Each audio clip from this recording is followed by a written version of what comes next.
Madam इधर, yes, nice. Ma'am यहाँ कैमरे पे। मैम नमस्ते नमस्ते सर। सर मैम इस तरह। जबरदस्त। सीमा जी हमारी छोटी बहन है। सर फोटो मुझे। क्या बात है सर। सर आइए एक साथ। आइए सर, देखिए सामने। यस। रोमी सर, क्या बात है। गुजरी है अब तक ये भाभी को फोन कर ले, मम्मी को पूछ ना। हाँ मैडम यहाँ पे सामने देखिए। आई ना मैडम साथ में। पाचड़ा पाचड़ा पाचड़ा। रोमी सर, मेरा camera. All of you look camera centre.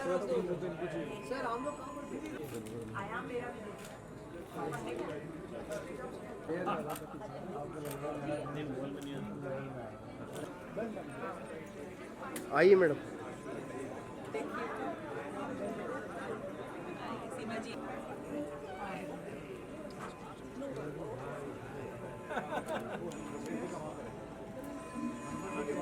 Sir यहाँ पे देखिए। सर यहाँ पर देखिए।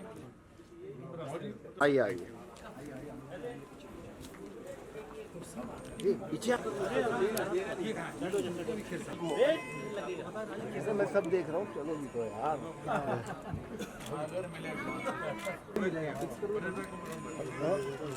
अनुपम सर।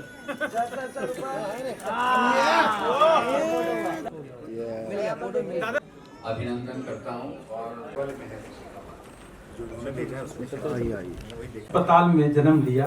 कितनी बड़ी उलझन हो, कितने बड़े उतार चढ़ाव हो, कुछ भी हो, इतने सारे किस्से में क्या बताऊं मैं, बताया गया। तो आप सोचिए किसी भी चश्मा लगाऊं काले क्रीम का, हाथ में इंडिया टुडे होना चाहिए, तो मैं ऐसे उठूंगी। औरत तेरी यही कहानी।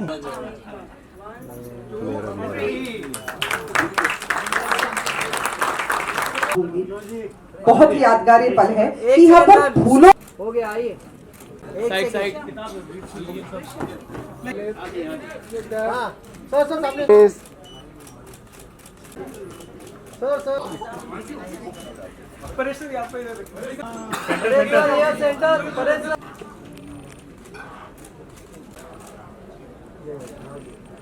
चलिए काटे। हाँ काटे काटे। चलिए केक कटिंग। क्यों गुजरी है अब तक? तालियां। रुके तो ना। 90 सेकंड में चले तालियां। एक बार और। क्यों गुजरी है अब तक?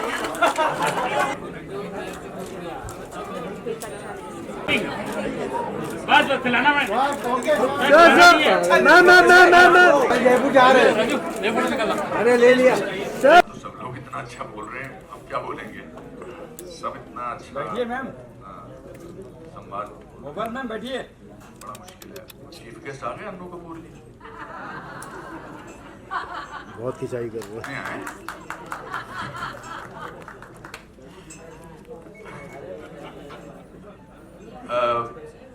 सीमा जी को मैं बहुत अच्छी तरह नहीं जानता हूँ और फिर भी बहुत अच्छी तरह जानता हूँ।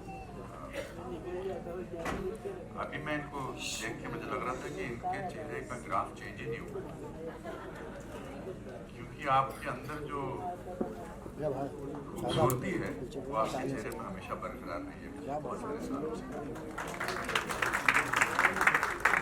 परिवार ही कमाल का है, कपूर परिवार कमाल का है। सामने वाले को इतना छोटा मतलब अपने ज्ञान से महसूस कराते हैं। इनके हर टॉपिक पे इनको सब कुछ पता है, चाहे वो म्यूजिक हो, चाहे वो फिलॉसफी हो, चाहे वो साइंस हो।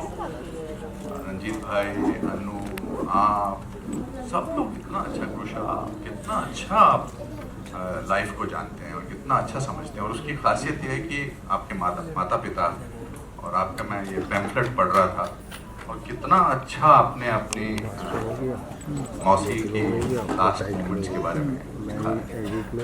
आपने किताब एक फिल्म के हिसाब से लिखी है। इंसान किताब पढ़ेगा लेकिन उनको एक फिल्म नजर आएगी, और ये खूबसूरती बहुत कम लोगों में होती है, बहुत कम राइटर्स में होती है, बहुत कम इंसानों में होती है। कि जो आप महसूस करती हैं उसको इतनी अच्छे तरीके से तभी लिख सकती हैं क्योंकि आपके अंदर एक सच है, और सच को सच बनाने के लिए दो लोगों की जरूरत होती है, एक जो सच बोल सके, जो सच, दूसरा जो सच सुन सके।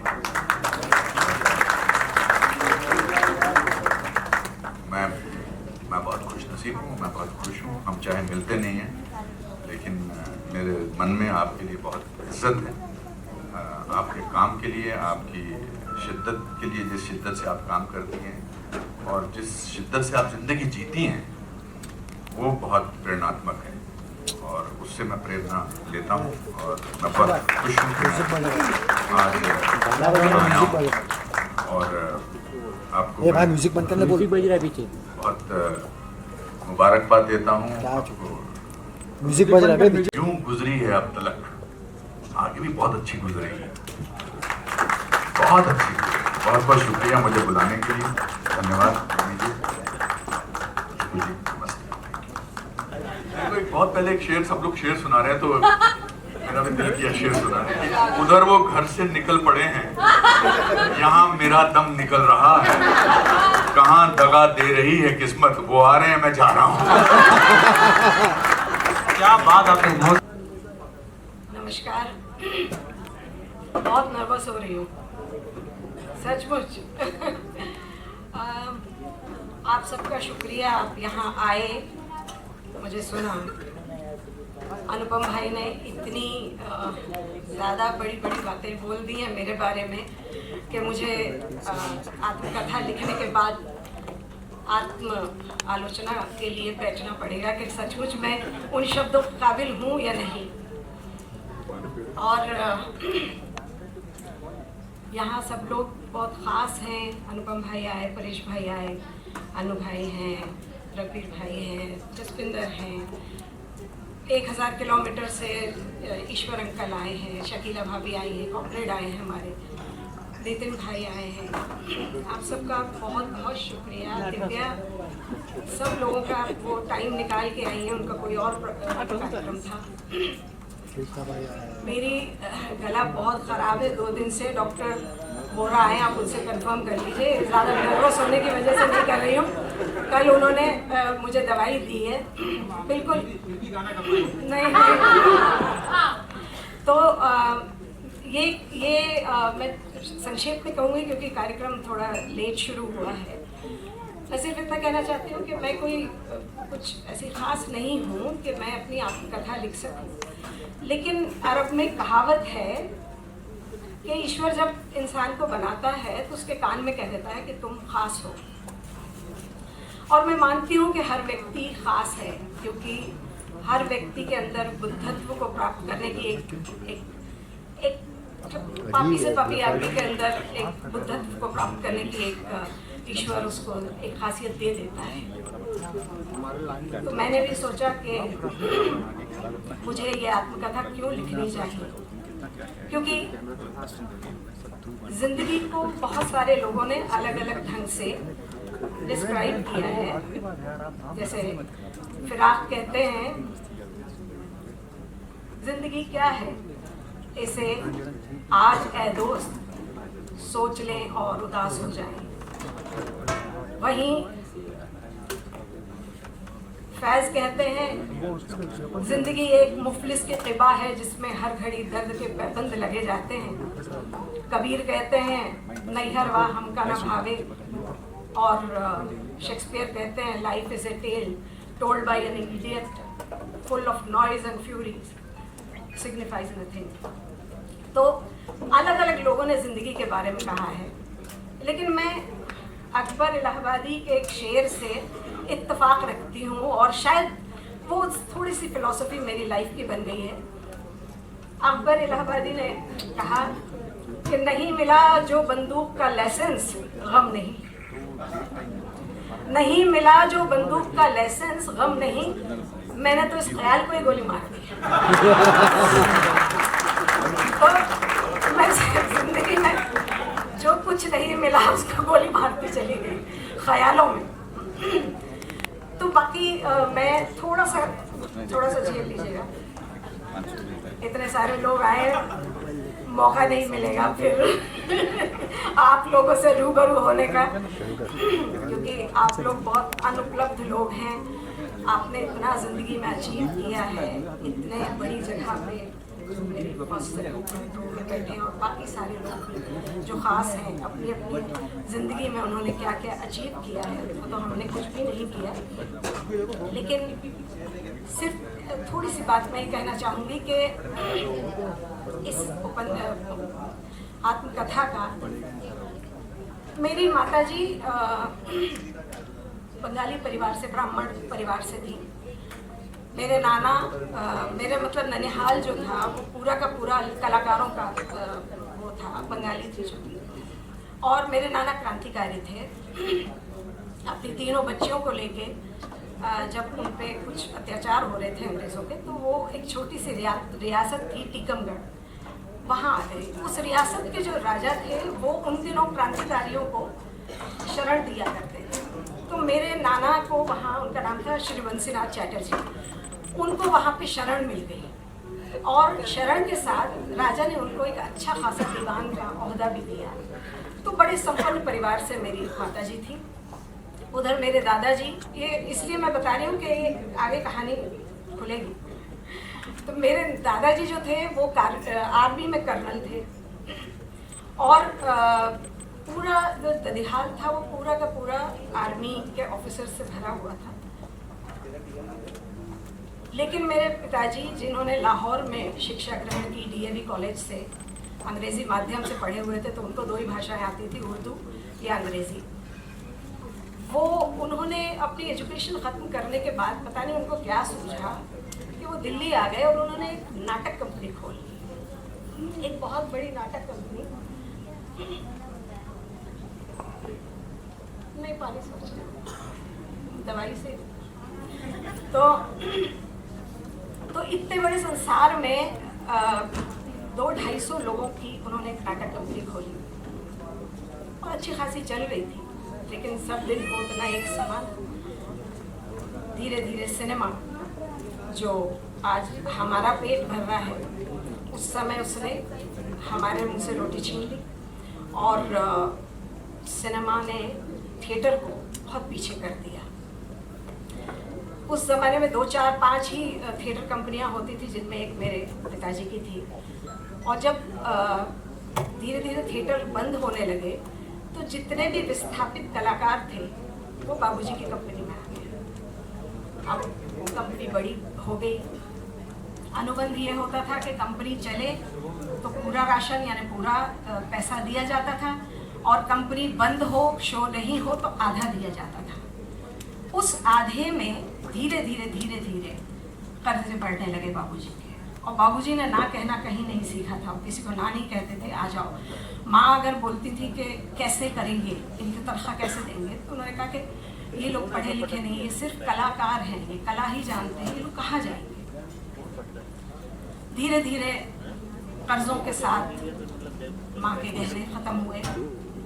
गहनों के बाद उनकी साड़ियों का नंबर आया, क्योंकि उस ज़माने में जरी की साड़ियाँ होती थी और वो सच्चा सोना होता था जाड़ियों में जो लगा होता था, सोना और चांदी जो भी थे। गहनों के बाद वो साड़ियाँ जलने लगी और उनका बेचा जाने लगा। फिर भी काम नहीं चला और हम लोग अजीब से गरीबी में पल रहे थे, जहाँ 200-250 लोग थे और सब भूखे थे, और उसके साथ कंपनी का मालिक भी भूखा था और उनके बच्चे भी भूखे थे। इस वजह से मम्मी को छोटी छोटी जगहों पे नौकरी करनी पड़ी। टेम्पररी नौकरी होती थी। आज 6 महीने इस गांव में है, 6 महीने साल उस गांव में है, जहाँ भी हमारे, क्योंकि मम्मी का मेरा मानना था कि एकेडमिक क्वालिफिकेशन बहुत ज़रूरी है जीने के लिए, जो मेरे फादर की फ़िलॉसफी से बिल्कुल मेल नहीं खाता था। वो कहते थे ज्ञान होना चाहिए, पढ़ाई जो स्कूलों में और कॉलेजेस में पढ़ाई जाती है ज़िंदगी के किसी काम नहीं आती। वो पूरी फ़िलॉसफी में जीते थे। ये सब होते होते लेकिन मम्मी का ये मानना था, माँ मेरी मानती थी कि नहीं, आपको पढ़ना बच्चों को कल को नौकरी चाहिए पेट पालने के लिए, तो वो बहुत ज़रूरी।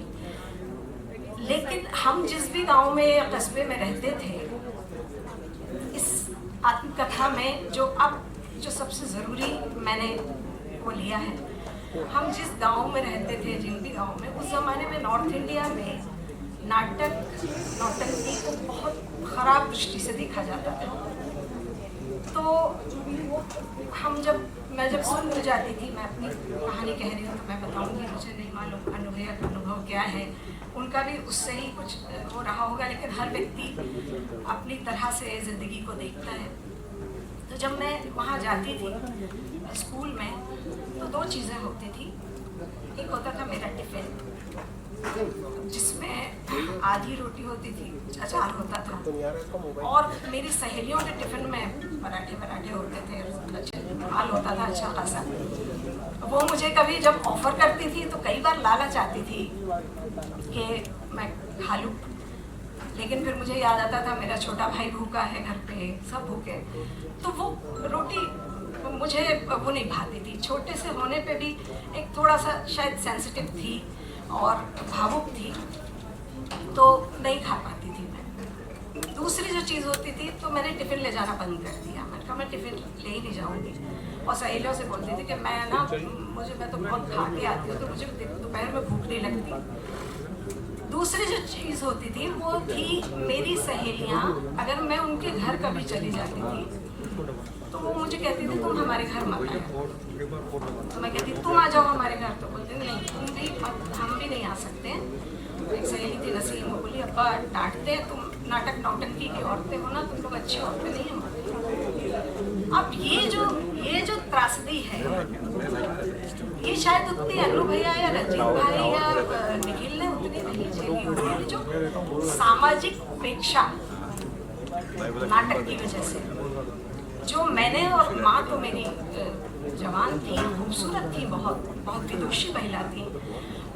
उन्होंने क्लासिकल सीखा हुआ था किराना घराने से, और आज मुझे कहते हैं बिल्कुल वो नहीं होता है। किताब में मैंने लिखा है, उन्होंने को म्यूजिक डायरेक्टर वसंत देसाई ने अपनी फिल्म में 6 गाने पूरे दिए थे उनको गाने के लिए, पूरी फिल्म का गाना।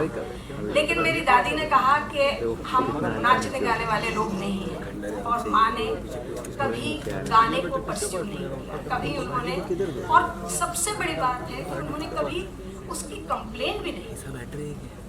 होता है ना बाबूजी को ताना, अरे आपकी वजह से दे रही हूँ, कुछ नहीं। और ना कभी मैंने दोनों को, मेरे मदर फादर को ये देखा कि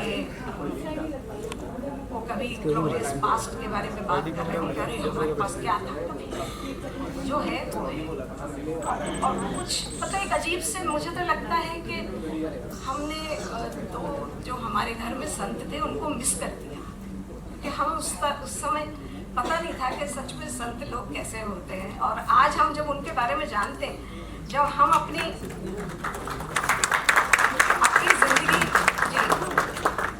ज़िंदगी को देखते हैं कि हमें कितनी कमियां हैं, हम इन चीज़ों को, इन चुनौतियों को बहुत अच्छे से ग्रेसफुली हैंडल नहीं कर पाए, या हमने कहीं झूठ बोला, कई जगह झूठ बोला, कई जगह चालाकियाँ की, तब हमें ये होता है कि उन्होंने कितनी मुश्किलों से ज़िंदगी सच पे गुजारी होगी। तो इसमें वो त्रासदी है। और थिएटर कंपनी की जो महिलाएं होती थी, उनकी भी है, जो इस तरह की महिलाएं होती थी, वो जो समाज से तो उपेक्षित थी, लेकिन वहाँ भी जो पुरुष प्रधान समाज है, जो वो फ्यूडल मानसिकता है, वो कहीं थिएटर कंपनी में भी काम वो ही कर रही थी। तो वो कमाती थी, इसके बावजूद वो बुलाती थी। तो उनकी भी कहानी है, सिर्फ मेरी ही कहानी नहीं, मैंने जो देखा है और बालमन में जो एनालाइज किया है, उसकी कहानी। मेरी ज़िंदगी का एक बहुत महत्वपूर्ण सफ़र है पुरी साहब, उनके लिए तो कहने लगे बेटा गाते तो सुरीला हो, लेकिन तुम्हारा तलफ़ुज़ बड़ा खराब है। तो मैंने उनसे कहा कि जी तबले पे गाऊंगा तो ठीक हो जाएगा। अब मुझे लगा कि तलफ़ुज़ तबले से कोई ताल्लुक होगा। बाबूजी मुस्कुराए और कहा कि बेटा तलफ़ुज़ का मतलब उच्चारण होता है। तो मैंने कहा वही। तो कहते क्या वही, अभी तो तुम तबला कर रहे थे। तो मैंने कहा बाबूजी किसी तरह भर्ती कर लीजिए, मैं अपना तलफ़ुज़ ठीक कर लूँगा। तो भाई साहब बाबूजी ने 2 रुपये 50 पैसे में बड़े खुश हुए, उन्होंने 2.50 में मुझे रख लिया तबले वाले आदमी को और रखा। और उसके बाद फिर मैं बस, और यही बात बाबूजी हमेशा सबसे बताते रहते थे कि क्या गाती है। मम्मी ने पूछा क्या गाती है, तो कहती है जा रे कारे बदला।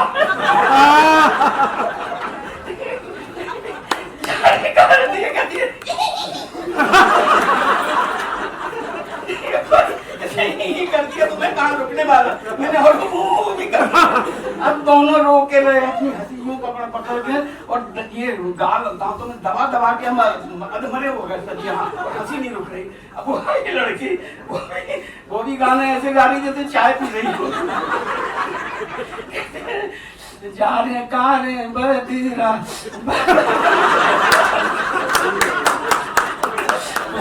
ऐसे बुद्धू के साथ वहीं जाके रो।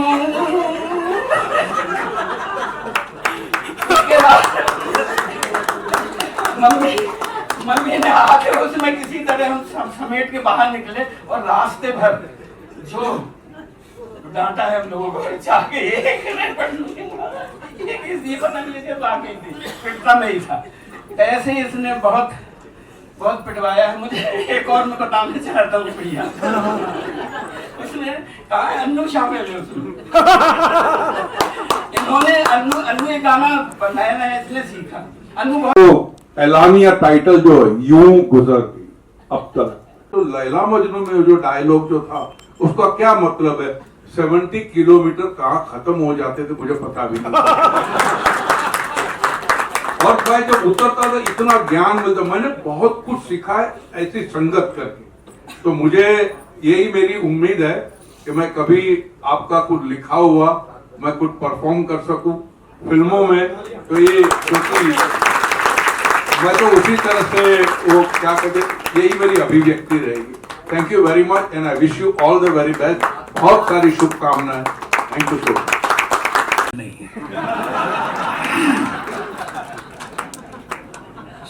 क्षमा प्रार्थी हूँ, यहाँ बहुत बड़े बड़े लोग पहले से आके बैठे थे। इस सभागार में उपस्थित हर व्यक्ति मेरे और मेरे परिवार के लिए अति विशिष्ट है, VVIP है। अगर मैं व्यक्तिगत रूप से नाम लेने जाऊंगा तो जिन सब लोगों को मैं जानता हूं, पहचानता हूं, जिनके साथ व्यवहार किया है, उनके नाम लेके जिनको जानता नहीं हूं, जिनको पहचानता नहीं हूं, मुझे लगेगा थोड़ा गड़बड़ हो जाएगी। इसलिए भारतीय लोग बहुत जुगाड़ू होते हैं, इसलिए आदरणीय महानुभाव आप सबका वंदन करता हूं, विनम्र करता हूं।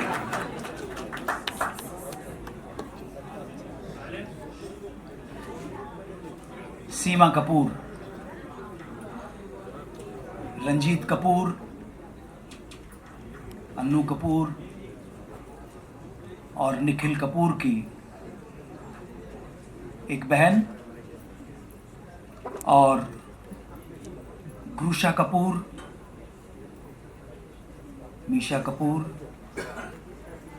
ईशान कपूर, इंशा कपूर, वान्या कपूर, माहिर, कवन, आराधिता, आयाम और ईवान कपूर की परम आदरणीय बुआ जी के आत्मकथा के इस उत्सव में जब हम विमोचन करने जा रहे हैं,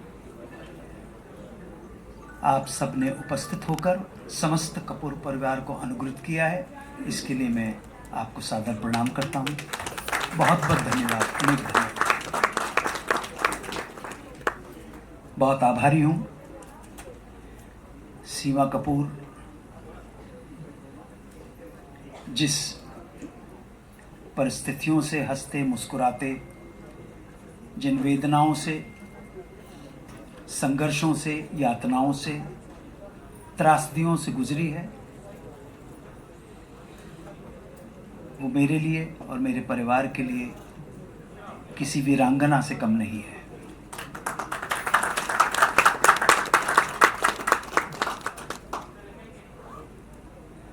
बहुत सारी चीज़ें इन्होंने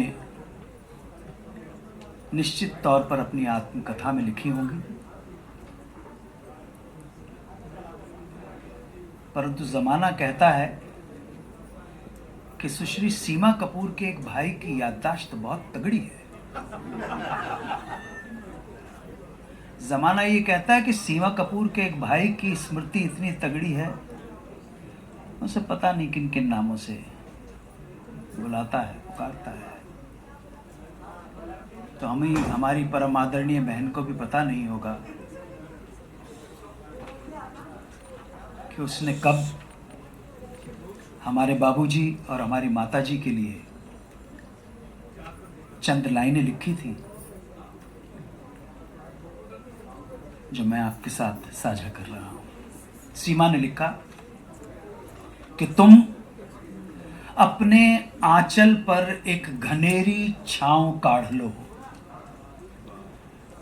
तुम अपने आंचल पर एक घनेरी छांव काढ़ लो, ताकि जब मैं मई और जून की चिलचिलाती दोपहरी में आकर बैठूं उसके नीचे, ताकि जब मैं मई और जून की चिलचिलाती दोपहरी में आकर बैठूं उसके नीचे, तो मुझे लगे थके हुए मुसाफिर का पड़ाव यहीं तक, बस यहीं तक। आदरणीय मित्रों, यहाँ आप जितने भी महानुभावों ने हमें अनुग्रहित किया है, हम सबके हृदयों में अपने माता और पिता के प्रति, अपने बड़ों के प्रति वही प्रेम, आदर, सत्कार और मान बना रहे, इसी की प्रार्थना है। मेरी बहन ने लिखा है, अब यूं गुजरी है अब तलक जिंदगी, यूं भी गुजर जाती ही जिंदगी, यूं भी गुजर ही जाती, क्यों तेरा राह गुजर याद आया। जिंदगी यूं भी गुजर ही जाती, क्यों तेरा राह गुजर याद आया। फिर मुझे दीदाए तर याद आया, दिल जिगर तश्ने फरियाद आया, और मैंने मजनू पे लड़कपन में असद, मैंने मजनू पे लड़कपन में असद संग उठाया थकसर याद आया।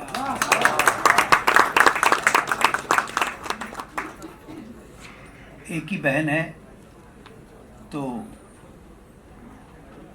हंसती रहती है, खिलखिलाती रहती है।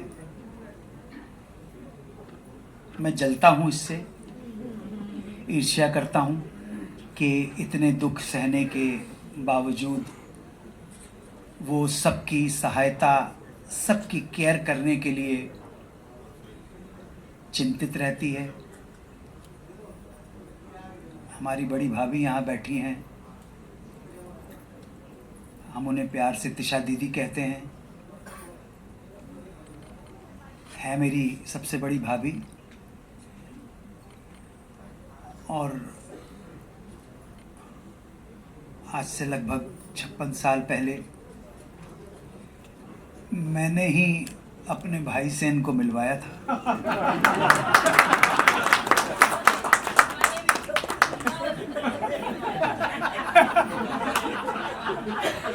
हमारे बड़े भाई बोनी साहब भी थोड़े से ही बड़े हैं, वो बैठे हैं, और उनसे भी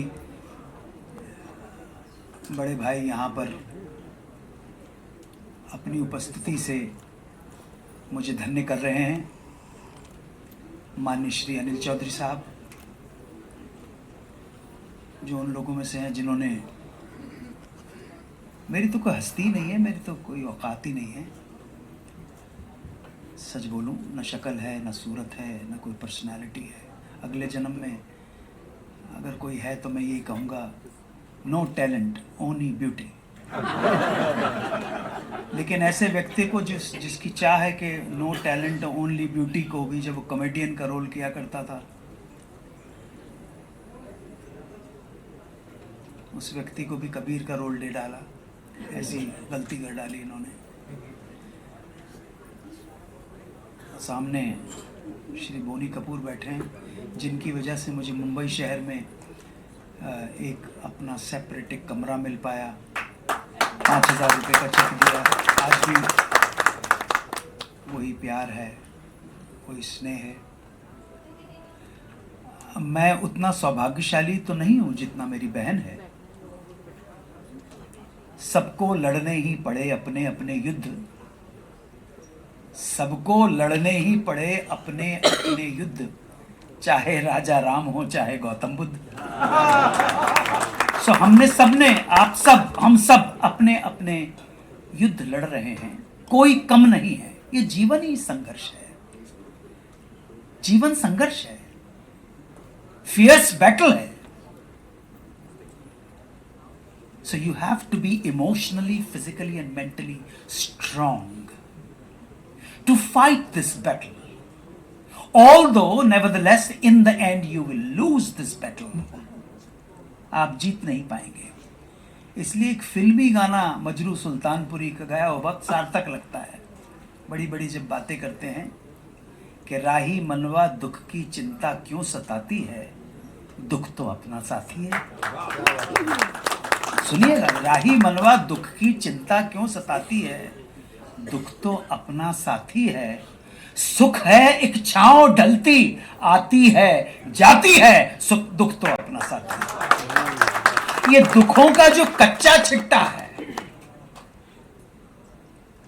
वो मेरी बहन ने लिखा, यूं गुजरी है अब तलक। कैसे लिखोगे मोहब्बत की किताब, आप करने लगे पल पल का हिसाब। कैसे लिखोगे मोहब्बत की किताब। कल नमस्कार करता हूं, मैंने अभी आपको देखा ईश्वर अंकल को। आपके साथ साथ मैं भी अभी उसी उम्र की पीढ़ी पे पहुंचने वाला हूं। आप अभी भी सही हो, मैं सही सलामत नहीं हूं। ईश्वर अंकल के लिए जोरदार ताली बजाइए। ये भवानी मंडी की वो हस्ती हैं जिन्होंने 100 रुपया देकर मुझे NSD पहुंचाया था।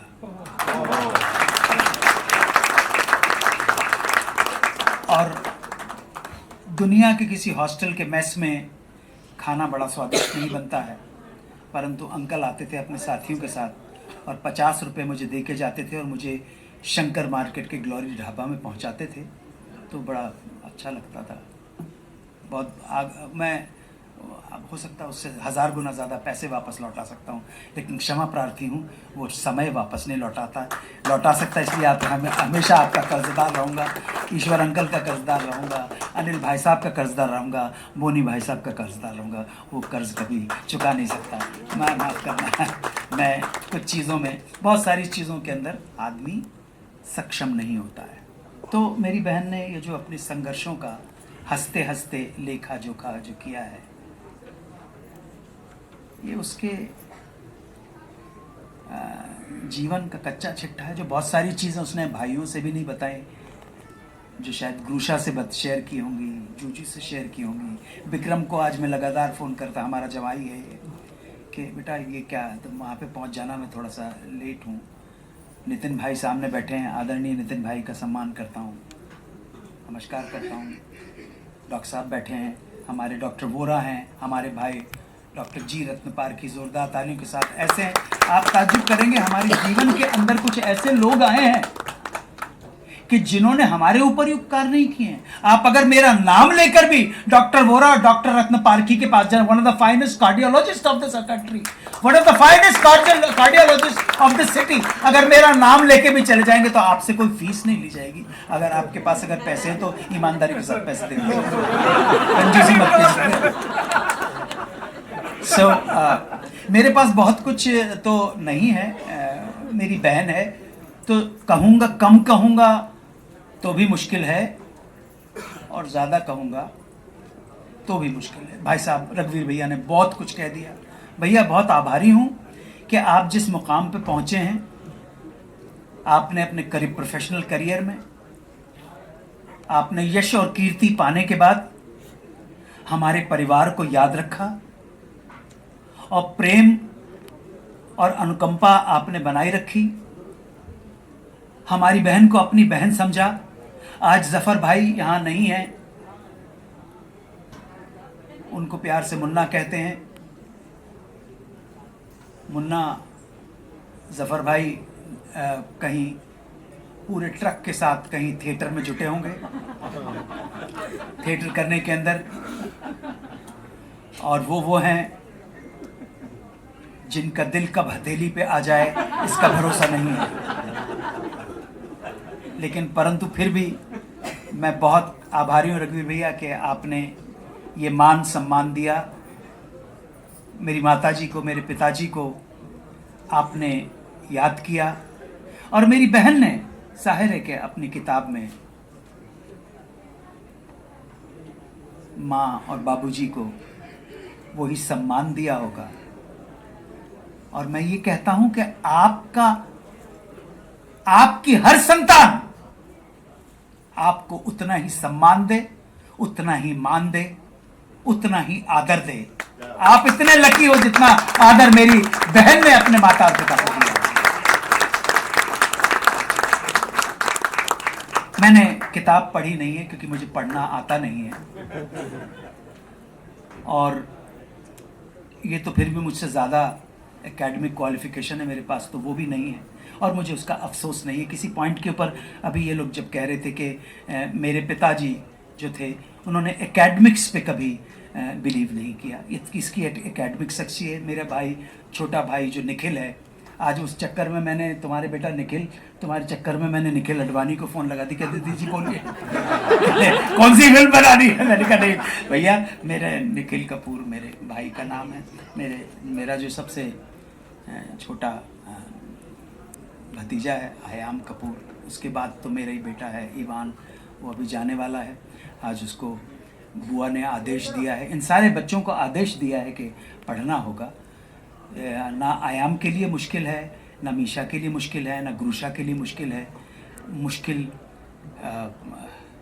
मेरे ईवान के लिए होगा क्योंकि मैंने एक अमेरिकन लड़की से शादी की है और उसको इतना अच्छा मातृभाषा, मतलब अपनी मातृभाषा का ज्ञान नहीं है, तो क्षमा कीजिएगा अगर कोई गलती हो जाए, चलता है, कोई प्रॉब्लम नहीं।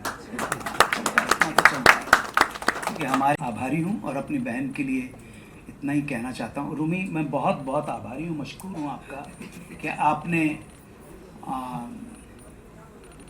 अपनी बड़ी बहन के लिए जो किया है, ये नहीं कहूँगा बड़ी बहन समझ के कि आपने बड़ी बहन के लिए जो किया है वो मैं तो नहीं कर पाया, आपने किया।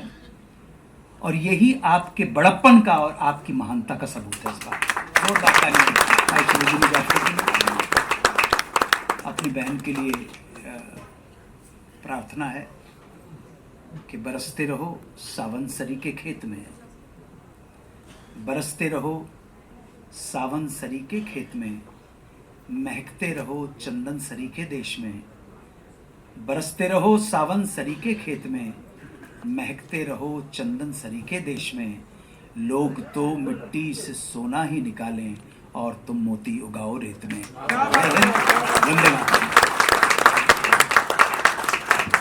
बात अन्नू भाई, बहुत बहुत शुक्रिया अन्नू भाई को।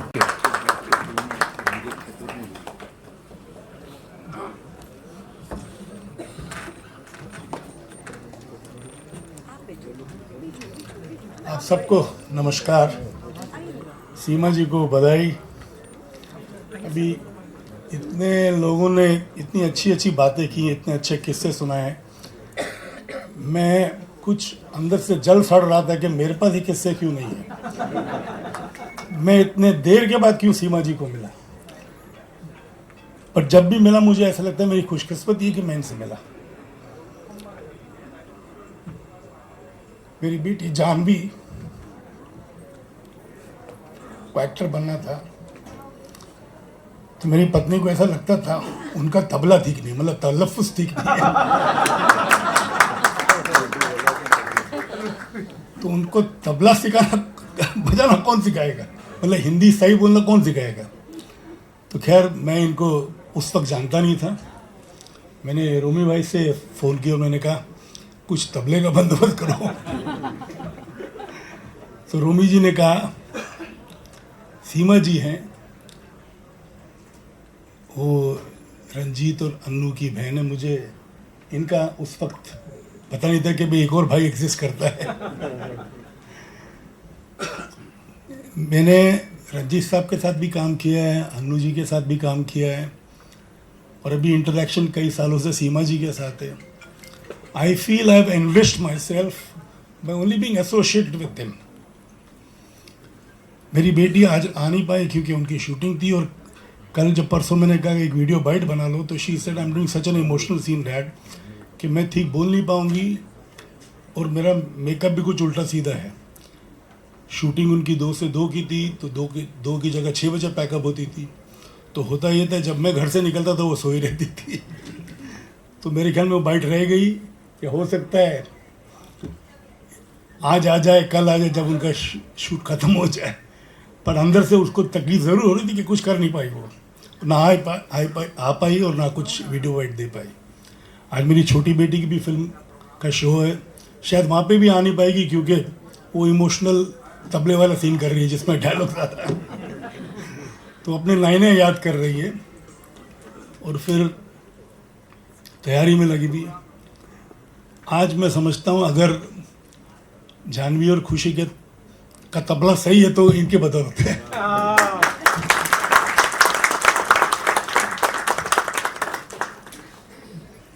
अन्नू जी ने मेरे बारे में कुछ कहा और मुझे इस चीज़ का एहसास पहले भी नहीं था। एक दो बार पहले भी ये मुझे सुना चुके, मुझे एहसास कभी नहीं था कि मैंने कुछ किया है इनके लिए। मुझे तो ये पता था एक टैलेंटेड एक्टर है। एक हमने प्ले देखा था पृथ्वी में, एक रुका हुआ फैसला। उसके बाद जावेद साहब ने कहा कि पूरे जो 12 कलाकार थे उनमें से अन्नू जी भी एक थे। एम आई राइट अन्नू जी? तीशा जी को मैं रंजीत के साथ ही मिला था। जी हाँ, जी हाँ। रंजीत साहब ने जैसे तबला बजाना सीमा जी ने को जानवी को सिखाया, वैसे रंजीत साहब ने पंजाबी एक्सेंट में तबला बजाना अनिल को सिखाया। क्योंकि वो 7 दिन में वो प्रेम प्रताप पटियाला वाला का रोल कर रहे थे। गुलजार साहब ने सीन लिखे थे तो गुलजार साहब ने भी रिकॉर्ड करके दिया था, पर प्रैक्टिस करने के लिए और उसमें भी कुछ चीज़ें इम्प्रोवाइज़ करने के लिए, क्योंकि फर्स्ट हाफ में, खैर मैं उस डिटेल में नहीं जाऊंगा। मेरा मतलब ये है कि रंजीत साहब का भी हमारे फैमिली में बहुत ज़्यादा योगदान है। तबला बजाना उन्होंने भी सिखाया मेरे भाई को, और सीमा जी ने मेरे दोनों बेटियों को। मैं समझता हूँ Arjun has lost out on these James of this family. किस्से सुन के राजपाल जी के, परेश के, रूमी के, अन्नू जी के किस्से सुन के अब तक जलन महसूस कर रहा हूँ कि मैं काश बहुत पहले से इनको जानता। मैं आज इनके मुकाबले में इतना कुछ बोल नहीं पाता हूँ क्योंकि उस सफ़र से मैं नहीं गुजरा हूँ, बट कई सालों से मैं नज़दीक से इनको मिला हूँ, और जब भी मिला हूँ तो मुझे ऐसा लगता कोई अपना है, और दिल कभी भर जाता है इनको इनकी बात सुन के। But she's someone I adore, someone I respect. Thank you.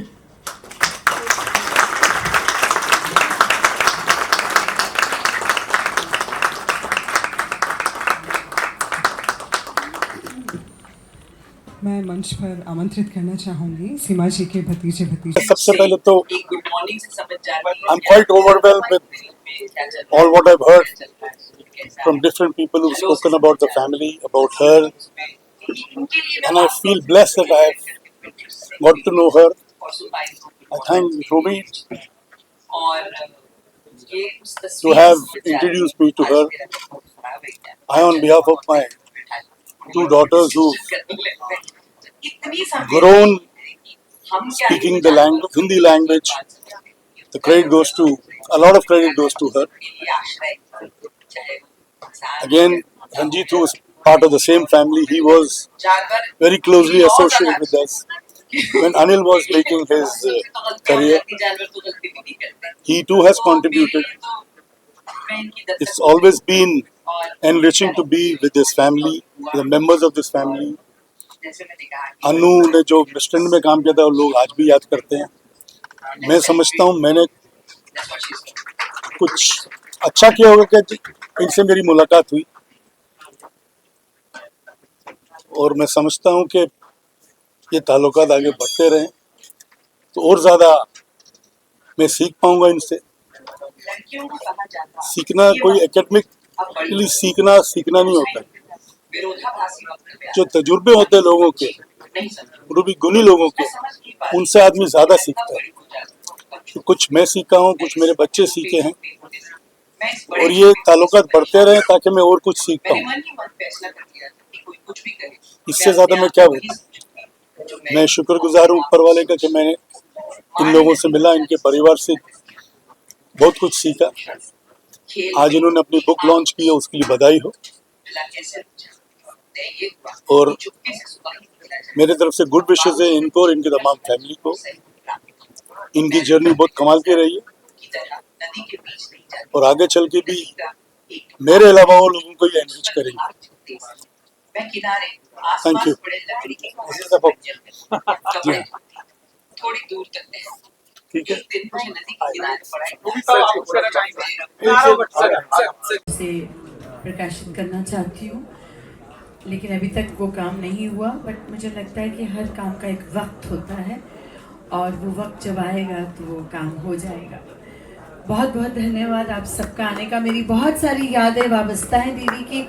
हमारी आपस में अरे क्या कर कई रहे हैं बार जैसे बहनों की होती है वैसे हमारी कई बार एक साइलेंट फाइट भी हो जाती है, बहुत बार होती है. लेकिन फिर भी दीदी जहाँ होती है I always wish the best, और मैं जहाँ होती हूँ आई नो दीदी wishes me the best. I love you दीदी. जिंदगी मुकम्मल हो गई एक बड़ी बहन पाकर आपके रूप में. Thank you so much. और अब मैं स्टेज पे बुलाना चाहती हूँ. रमन जी आए हुए हैं राजकमल प्रकाशन से, तो उन्हें चाहूँगी कि वो स्टेज पर आए और कुछ थोड़ा सा दो शब्द बोलें दीदी की किताबें. तो उनकी तरफ से ये केक आया जो मैं चाहती हूँ दीदी काटें. सबसे पहले तो सीमा दीदी को बहुत बहुत मुबारकबाद इस आत्मकथा प्रकाशन के लिए. बहुत दिन से सोच रही थी और लिखना शुरू किया था, तो बहुत सारी बातें जो आप इसमें देखेंगे, सुनेंगे, पढ़ेंगे, वो सब उनकी अपनी आप बीती है.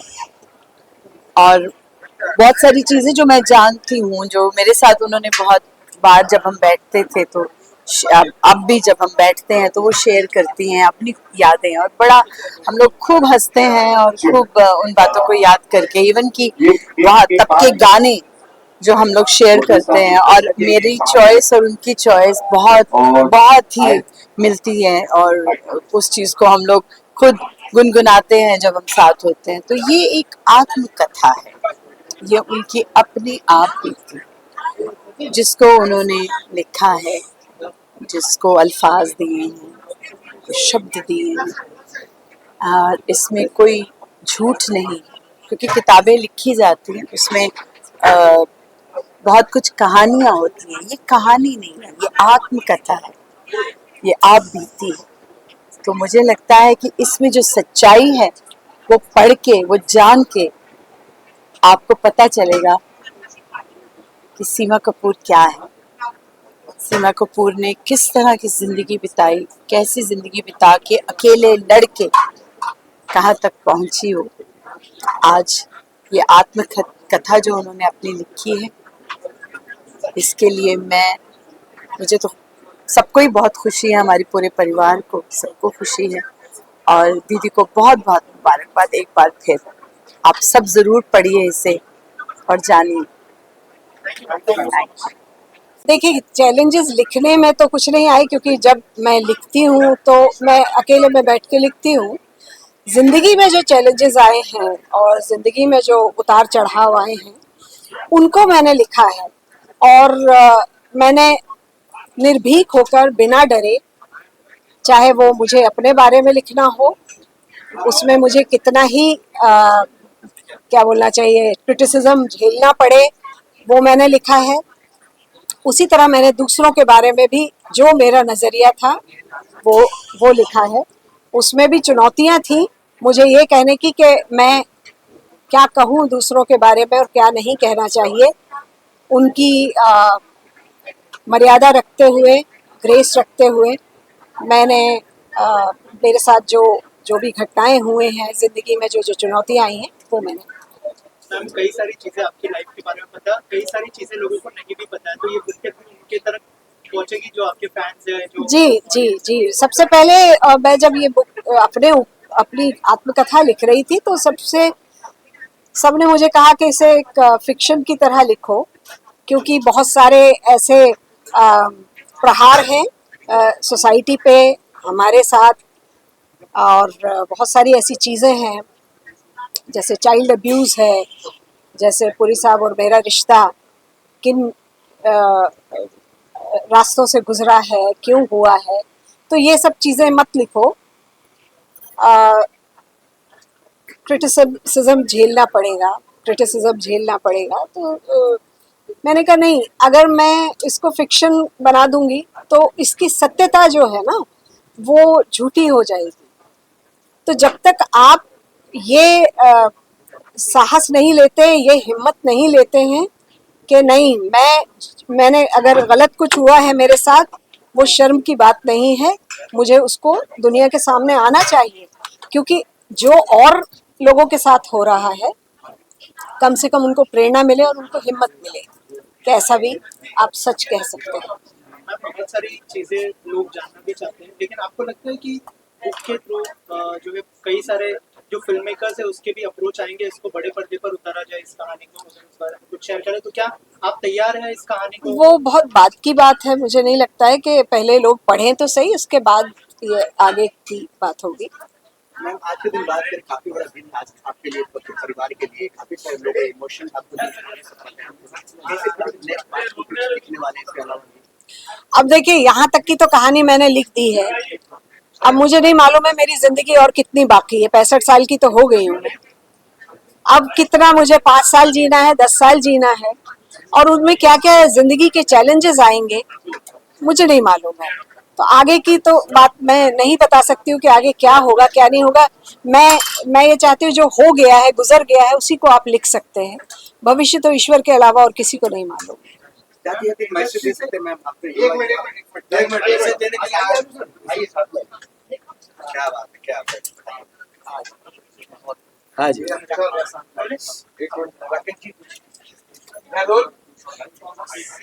इंडस्ट्री से इतने सारे लोग हैं, सर हमेशा से आपको सपोर्ट करते आए हैं, और आपके बायोग्राफी के दौरान इतने सारे लोग सपोर्ट करने आए, कितना लकी मानते हैं खुद को, और क्या कहना चाहेंगे? मैं बहुत लकी हूँ कि मैं ऐसे माता पिता की संतान हूँ जो जीते जागते साधु संत थे, जो कला क्षेत्र में जिन्होंने अपना सर्वस्व त्याग के कला की सेवा की, और उनको ये भी नहीं मालूम था कि वो कला की सेवा कर रहे हैं, कोई नाम नहीं हुआ उनका, लेकिन वो पूरी जिंदगी कला की सेवा करते रहे। हमारी सुबह होती थी, सुबह के राग के साथ जो माँ चाय बनाते हुए गुनगुनाती थी, और शाम होती थी शाम के राग के साथ जब माँ पूजा करती होती थी। तो ये एक मैं अपने आप को आज साहस के साथ, कॉन्फिडेंस के साथ जो बात कर पा रही हूँ, उन्हीं की देन है। और मैं बहुत खुशकिस्मत हूँ कि मेरे परिवार के सारे लोग अपने अपने क्षेत्र में उन्होंने काम किया है। और सबसे बड़ी बात जो मैं खुशकिस्मत हूँ कि इतनी चुनौतियों के बावजूद कोई भी क्रिमिनल नहीं बना हमारे घर में। भूख प्यास सब सह के भी हम में से कोई भी कभी किसी ने गलत काम नहीं किया है, और इसका मुझे बहुत गर्व और घमंड है, यूँ कहना चाहिए। अच्छे होने का भी एक घमंड होता है, वो मुझे है। और मेरे परिवार के सारे सदस्य, कोई दुखों में इन्होंने कोई गलत काम नहीं किया, इसका मुझे गर्व है और घमंड है इस बात का। सर, आपसे जानना चाहूंगा, जब मैम ने आपको बताया कि मैं पहली बार अपनी बायोग्राफी, क्योंकि लोगों ने मीडिया में बहुत सारे न्यूज़ेस पढ़ी है, लेकिन जो सही कहानी है वो के थ्रू आने वाली है, तो आपका क्या रिएक्शन था? क्या आपने कुछ बातचीत की मैम के साथ? नहीं, इस तरह की कोई बात नहीं। देखिए, बहन के साथ क्या बात करनी है, उसकी ऑटोबायोग्राफी कैसी होगी और क्या होगी, इस सिलसिले में कोई बात नहीं है। हमारी बहन के लिए जो सपोर्ट है वो अनकंडीशनल, उसमें उसकी बायोग्राफी, उसके स्टारडम का, उसके बड़े प्रोड्यूसर होने का, उसके बड़े डायरेक्टर होने का, उसके बड़ी कलाकार होने का कोई मतलब नहीं है।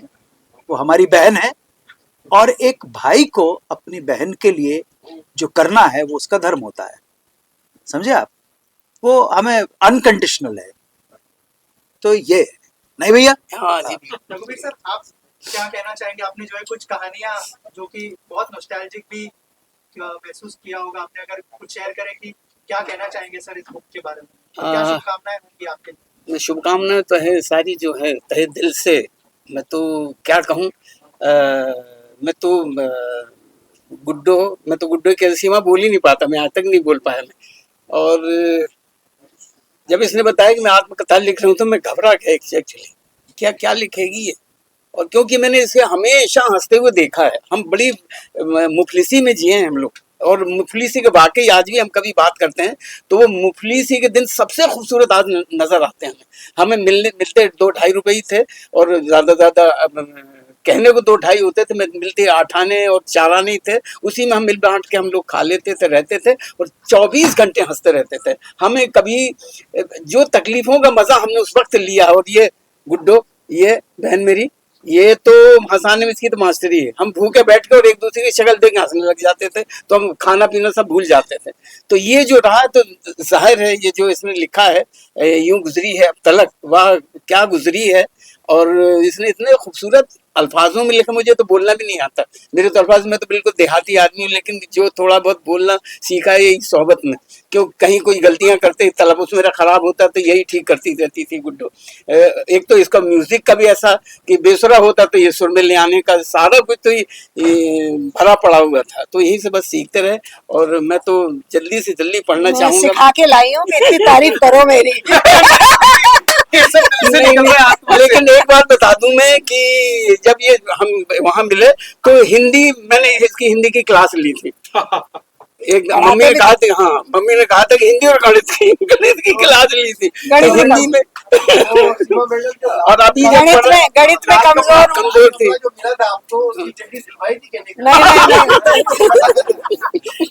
वो चिट्ठी सिलवाई नहीं थी, फड़वाई थी। वो तो ऐसे कई दिनों तक वो हमेशा नजरों में कफन ही लाल ही दिखाई देता रहता। सोते जागते जब पता लगा कि ये कहाँ से उठा के लाए हैं, बहुत डराने लगे थे। चलिए सर, आप क्या कहना चाहेंगे सीमा जी के बारे में, और क्या कैसे बुक के बारे में? बुक तो पढ़ेंगे तब बोलेंगे। नहीं, बुक पढ़ने एक भाई के लिए, भाई के हृदय में अपनी बहन के लिए जो प्रेम होना चाहिए वो अनकंडीशनल होना चाहिए, सीधी सिंपल सी बात है। और मेरे जैसा व्यक्ति जो है, आपस में किसी चीज में मतभेद हो सकते हैं, मेरे किसी भाई से मतभेद हो सकते हैं, इससे मतभेद हो सकते हैं, लेकिन जब बात आती है अपने भाई या बहन के लिए लड़ने की, समझे ना, तो वहां पे ये नहीं देखा जाता कि तू सही है कि तू गलत है, तूने अच्छा किया कि बुरा किया। सो जब ये मुझ जैसे व्यक्ति से पूछना कि आप उनकी बुक के बारे में क्या कहेंगे, मुझे बुक से कोई मतलब नहीं है। मुझे केवल मतलब हमेशा से मेरी बहन से रहा है। वो सुखी रहे, वो खुश रहे, आबाद रहे, मुंबई रहे या हैदराबाद रहे।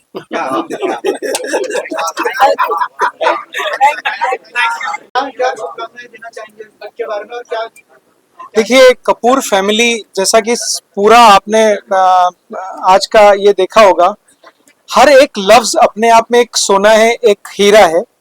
दीदी का जो पूरा जीवन रहा है वो कठिनाइयों से भी रहा है, लेकिन उन्होंने उस कठिनाइयों में भी आनंद उठाया, और जिस प्रकार से उन्होंने बुक लिखी, मैं तो ये मानता हूँ कि इतनी अच्छी फैमिली को जन्म देना, काका जी का और ये उनका पूरा परिवार ही ऐसा है, माँ से पिताजी से लेकर रघुवीर भैया तक को, अन्नू भैया इतने बड़े आर्टिस्ट हैं, सीमा दीदी इतनी बड़ी आर्टिस्ट हैं, तो ये तो हमारे भारत के लिए, हमारे देश के धरोहर हैं ये सारा परिवार। तो हमें तो इस परिवार को बहुत बड़ा थैंक यू देना चाहिए कि ये परिवार, उन्होंने, शबनम माँ ने और पिताजी ने इनको जन्म दिया सारे बच्चों को, और ये सारे पावर हाउस हैं। आप देखो आज इतना टेम्परेचर डाउन था इस हॉल का, लेकिन फिर भी गर्मी लग रही है। उसका रीजन ही है सारे पावर हाउस एक साथ बैठे हुए, सारे पावर हाउस। रंजीत भाई के बच्चे हैं, अन्नू भाई के बच्चे हैं, सीमा दीदी हैं, सारा परिवार है। ये इतना टैलेंटेड परिवार है दोस्तों कि इनकी हिंदी, जैसा कि बोनी सर ने भी बताया आपको कि तबला किसने ठीक किया, सीमा दीदी ने। अन्नू सर की आप हिंदी देखिए, अन्नू सर की कोई भी भाषा देखिए, वो कहाँ से आई? अपनी माँ से, अपने पिताजी से। तो जो उनके माताजी और पिताजी ने धरोहर दी थी, आज तक इनको संजोए रखा है, और इससे बड़ी बात क्या हो सकती है? अब हम भारतवर्ष के नागरिक इनको संजो के रखें। Thank you so much.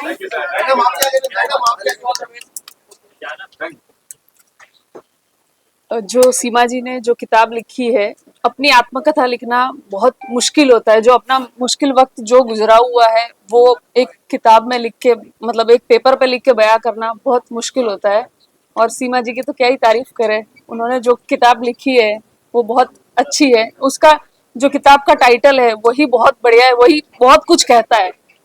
यूं गुजरी अब तलक, वही बहुत बड़ी बात है। एड ऑन अब इतना करते हैं कि यूं गुजरी अब तलक, ये तो जैसा था ये तो ईश्वर की देती, लेकिन जो आगे गुजरेगी वो दोस्तों बड़ी मजेदार गुजरेगी।